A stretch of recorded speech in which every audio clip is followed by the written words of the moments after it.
Un cordial saludo. Mi nombre es Amira Amade, soy estudiante quinto año de Derecho de la sección A y a continuación les voy a hablar acerca del régimen jurídico de las telecomunicaciones. Para la prestación de estos servicios se requiere de una habilitación administrativa o concesión. Las habilitaciones son títulos que concede Conatel para la explotación de estos servicios, de acuerdo a lo establecido en el artículo 16 de la LOTE. De su naturaleza jurídica se desprende que ellas son autorizaciones administrativas, pero que no le conceden propiamente un derecho a estos operadores. Estas habilitaciones se les pueden incorporar una serie de atributos que son las actividades que propiamente puede llevar a cabo ese operador. Ellas tienen una duración de 15 años que pueden ser prorrogables y se extinguen por las causas que están establecidas en el artículo 22 de la LOTE. Dentro de estos tipos de habilitaciones tenemos las habilitaciones generales, las habilitaciones de radiodifusión sonora, de ondas de televisión abierta y los permisos administrativos. En cuanto al procedimiento de su otorgamiento, está previsto en los artículos 25 al 33 de la LOTEL, que inicia por solicitud de parte por escrito ante Conatel, y en estos casos el silencio administrativo equivale a la negativa de la solicitud. Con respecto a la obligación del servicio universal, consiste en que todas las personas tengan acceso a este tipo de servicio y para ello se destina un fondo universal que está integrado por las contribuciones que hagan estos operadores y dando cumplimiento también al deber que tiene el Estado de garantizar el acceso universal a estos servicios, criterio que está ratificado en la sentencia número 1178 y 794 de 2011 de la Sala Constitucional del Tribunal Supremo de Justicia. En segundo lugar, voy a hablar acerca de lo que es el espectro radioeléctrico. Este es un recurso natural de carácter escaso y limitado que está formado por ondas electromagnéticas que están divididas en bandas de frecuencia y que constituye un bien público, dominio de la nación. Para la explotación de este tipo de recursos se requiere de una concesión. Esta concesión es un acto administrativo que permite explotar estas ondas electromagnéticas y esta concesión tiene una duración de 15 años. Para obtener esta concesión puede ser a través de dos procedimientos. En primer lugar, tenemos lo que es la oferta pública, que ocurre en dos fases, la fase de precalificación y la fase de selección, o también puede ser mediante una adjudicación directa, que procede en los casos establecidos en el artículo 105 de la LOTE. A Conatel también le corresponde lo que es el cuadro nacional de atribución de bandas de frecuencia, o CUNAVAF, al igual que debe encargarse de la ordenación y gestión del recurso órbita espectro y del espectro radioeléctrico que está asociado a los satélites. En cuanto a las vías generales de comunicación y el derecho de acceso a ellas, esto quiere decir que como son todos esos medios físicos que hacen posible la prestación de estos servicios, pues todos los operadores tienen derecho a acceder a ellas. En tercer lugar, o como tercer punto fundamental para el desarrollo de este tema, debo hablar acerca de lo que son los operadores, los prestadores, los usuarios y los abonados.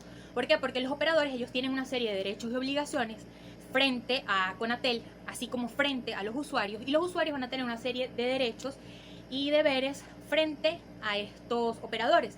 Entre los derechos que tienen estos operadores tenemos el derecho de proteger sus instalaciones y sus redes, el derecho de recibir un pago oportuno, entre otros, y entre los derechos más importantes que tienen los usuarios y que están previstos en la Ley de Protección al Consumidor, podemos destacar obtener una información bastante detallada acerca de los productos, que reciban una indemnización por parte de los proveedores si estos les causan algún perjuicio. También está previsto una serie de derechos en la LOTEL, de los cuales podemos destacar que tienen derecho a recibir un servicio de calidad, un servicio que sea ininterrumpido en caso de que haya alguna interrupción, que estos puedan recibir una pronta atención por parte de estos operadores, y como deberes de estos usuarios podemos destacar realizar el pago oportuno de estos servicios y también que ellos no pueden alterar los equipos terminales.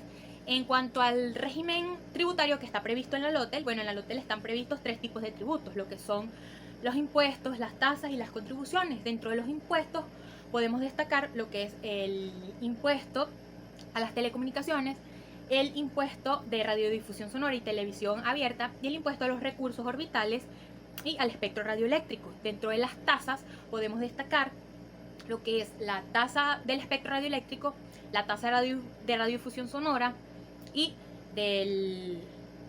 las tasas por trámites que están previstas. Su monto está previsto en el reglamento de la LOTE. En cuanto a la determinación y pago de estos tributos, es muy importante tener en cuenta que la alícuota de ellos se va a aplicar únicamente sobre los ingresos brutos gravables que provengan directamente de la prestación de estos servicios, no de cualquier ingreso que reciba ese operador. Finalmente, en cuanto al régimen sancionatorio que está previsto en la LOTEL y que le corresponde a Conatel, de acuerdo a las facultades que le atribuye el Código Orgánico Tributario con respecto a los tributos que están establecidos en la LOTEL, pues allí se establecen una serie de infracciones a raíz de unos delitos que se cometan, y estas sanciones son lo que es multas, la revocatoria o inhabilitación de la concesión, entre otras. Las infracciones ocurren en aquellos casos, por ejemplo, cuando se utilice el espectro radioeléctrico sin contar con concesión, o cuando se produzca una interrupción dolosa o culposa en la prestación de estos servicios, y pueden acarrear una multa que va de 5.000 a 50.000 unidades tributarias. Con respecto a las sanciones administrativas, estas son variadas, como lo dije anteriormente. Puede ser la revocatoria de la habilitación o concesión, la inhabilitación, el comiso de los equipos, entre otras.